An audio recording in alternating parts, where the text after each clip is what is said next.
A Hora do Ungido, com o pastor Paulo Messias. Olá, meus amados irmãos e irmãs, a quem vos saúdo com a graça e com a paz do Senhor Jesus. Eu sou o pastor Paulo Messias, da Igreja Videira de Canaã, Goiânia, Goiás, Brasil, para o mundo, chamado por Deus para pregar o Evangelho da graça, para curar os enfermos e para libertar os cativos. Mas antes de orar por você, eu queria compartilhar uma palavra de Deus com você. Ela tem como título: O medo rouba de você a sua herança em Cristo. Preste atenção. Isaías 41:10 diz: Não temas, porque eu sou contigo. Não te assombres, porque eu sou teu Deus. Eu te fortaleço, eu te ajudo, te sustento com a destra fiel. Sabe, filho, vamos ver Josué 1, que relata o ponto crítico da história de Israel, para ver que podemos aprender a respeito de ter bom sucesso, que Deus prometeu a Josué. Josué foi indicado como novo líder de Israel, depois da morte de Moisés. Ele deveria levar o povo de Deus para a terra prometida. Essa era uma responsabilidade gigantesca. 40 anos antes disso, os filhos de Israel estavam a ponto de entrar na terra prometida. Mas por se recusarem a crer nas promessas de Deus para eles, aquela geração passou 40 anos perambulando pelo deserto. Não temos de lutar e nos esforçar para ser abençoado. O bom sucesso para nós hoje é desfrutar os frutos e o trabalho de outros, Jesus Cristo. Esta não era a vontade de Deus para eles. Deus queria levá-los para uma terra onde fluía leite e mel. Ele queria te dar uma terra cheia de grandes e belas cidades que eles não construíram, de casas cheias de coisas boas que eles não encheram, de poços construídos que eles não cavaram, e de vinhas e oliveiras que eles não plantaram. Você pode ver Deuteronômio capítulo 6, do verso 10 e 11. Em outras palavras, ele queria que eles desfrutassem o trabalho de outros. Os gigantes estavam na terra. Meu amado, isso é o bom sucesso. Esse tipo de sucesso em que você desfruta de abundância, de provisão em todas as áreas da sua vida. Esse tipo de sucesso é caracterizado pelo descanso, porque a Bíblia diz que a nossa terra prometida é o descanso de Deus. Hebreus capítulo 3, verso 11. Estamos desfrutando os frutos e o trabalho de outro, Jesus Cristo. Esse é o tipo de sucesso que Cristo nos deu. Não temos de nos esforçar e lutar para sermos abençoados. O que fez com que a herança prometida fosse roubada de toda aquela geração, pastor? Para responder essa pergunta, precisamos fazer outra. Quem eram os líderes daquela geração? O Senhor mostrou que Moisés havia seguido o conselho do seu sogro em indicar homens capazes, tementes a Deus de verdade, que aborreçam a avareza, lá em Êxodo capítulo 18, verso 21. Como seus líderes para ajudá-lo a governar os filhos de Israel. Os 12 espias foram enviados para observar Canaã, depois de ter sido escolhidos desses grupos de líderes. Isso significa que eles eram homens capazes e temiam a Deus. Eram homens de verdade que aborreciam a avareza. Por falar nisso, quando Jesus foi tentado pelo diabo no deserto, ele disse: Retira-te, Satanás, porque está escrito: Ao Senhor teu Deus adorarás, e só a Ele darás culto. Mateus capítulo 4, verso 10.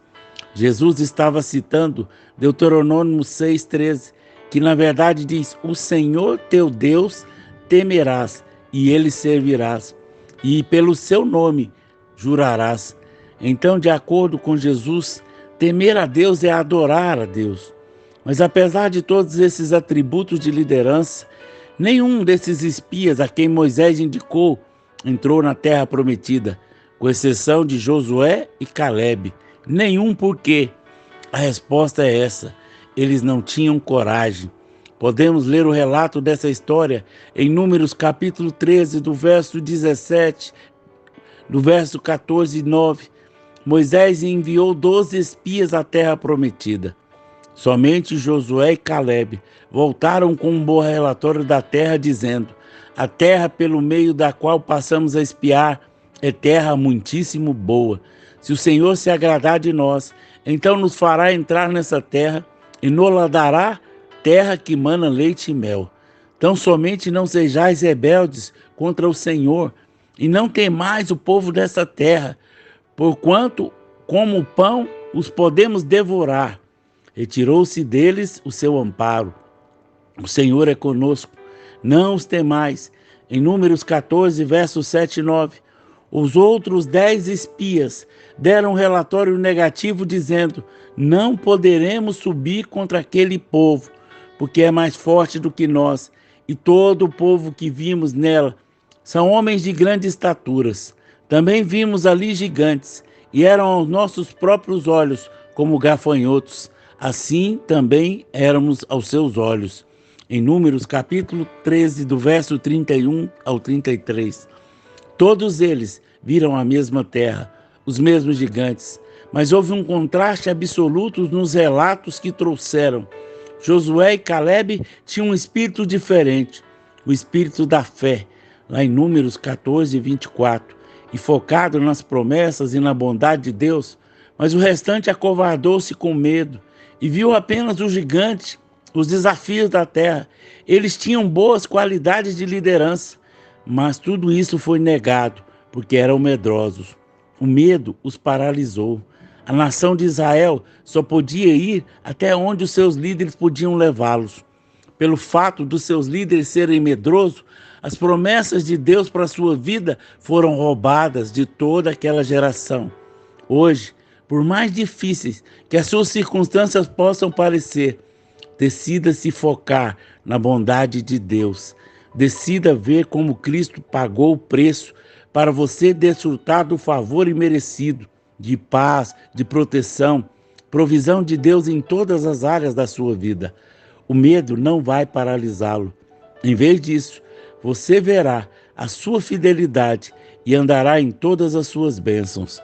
Aleluia!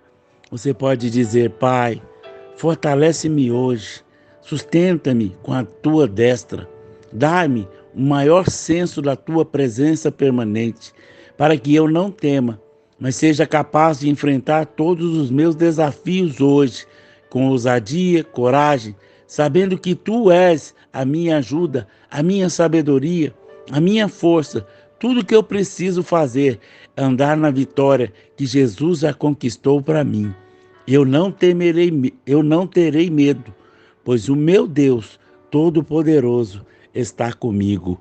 Aleluia, glória a Deus. Que Deus te abençoe ricamente.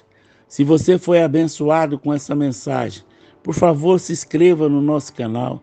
Nos ajude a divulgar para que mais e mais pessoas conheçam sobre o Evangelho da Graça e tire todo o medo e eles recebam a sua herança. Se você foi abençoado e quer ser um financiador do nosso ministério, um participante da pregação da palavra, ajude-nos. Tem aí o número do Pix, onde você pode fazer uma oferta generosa. Sempre se lembrando, nós não cobramos para orar, nós não cobramos para pregar, mas nós utilizamos a sua oferta para levar pessoas para o encontro, para abençoar pessoas com cestas básicas, e eu creio que essa é uma maneira de Deus multiplicar a sua sementeira, porque Ele diz que abençoarei os que te abençoarem. Se você foi abençoado, aí tem o número do Pix. Faça uma oferta e Deus vai multiplicar na sua vida, em nome de Jesus. Amém?